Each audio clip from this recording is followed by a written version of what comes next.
lorsque nous avons commencé, les intellectuels, les journalistes, les hauts fonctionnaires que nous fréquentions étaient extrêmement sceptiques sur le fait qu'il y ait un nombre conséquent de Marocaines et de Marocains qui seraient demandeurs de quelques centaines d'euros de prêt.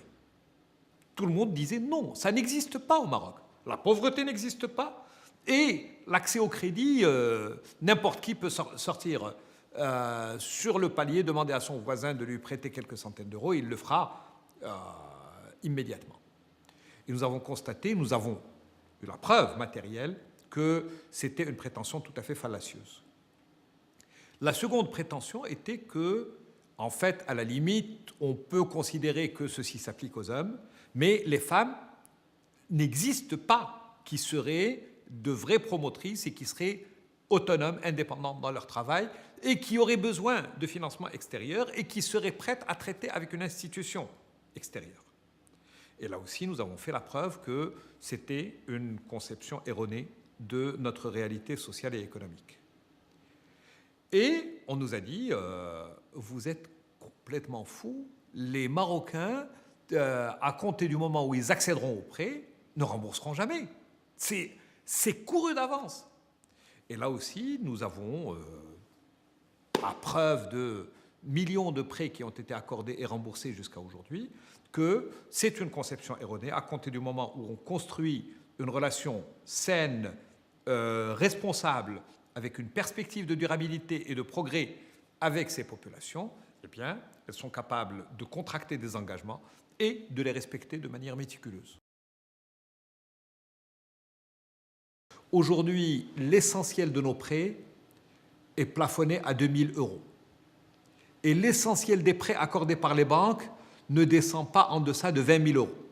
C'est-à-dire que le gap est tellement important qu'il va bien falloir que les banques rabaissent leur seuil d'entrée et que nous remontions de manière très conséquente.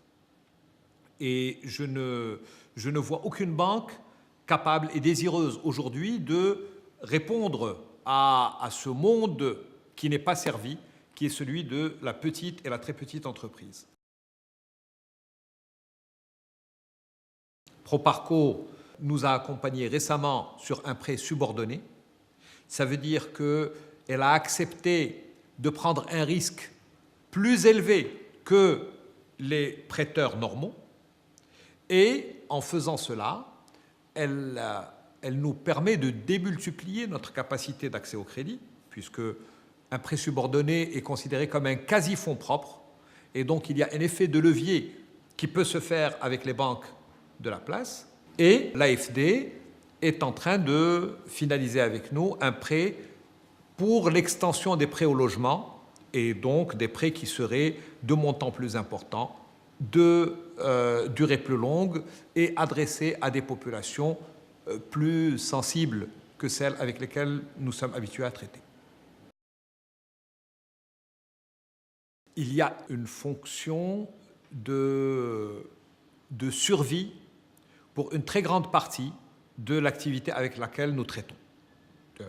Énormément de gens s'adonnent à une activité dans une micro-entreprise pour vivoter avec des revenus entre 100 et 300 € par mois, parfois pour faire vivre un foyer ou pour être une partie conséquente des revenus d'un foyer.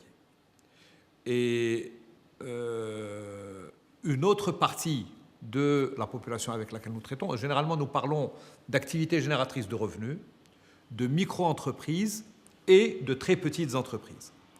La très petite entreprise et la micro-entreprise peuvent être structurées, avoir pignon sur rue, avoir quelques employés autres que domestiques, autres que familiaux à côté du maître d'entreprise. Et à l'échelle individuelle, elles ne pèsent pas lourd. Mais quand nous parlons de centaines de milliers d'unités de production servies par une association seule de microcrédit, quand nous parlons d'un nombre qui dépasserait le million d'unités qui seraient servies par l'ensemble du secteur au Maroc, je pense que ça ne peut être que conséquent en termes de contribution au PIB, en termes de création de richesses, en termes de création d'emplois, en termes d'impact sur la vie des foyers, scolarisation, accès à la santé, amélioration du logement, amélioration des perspectives d'avenir.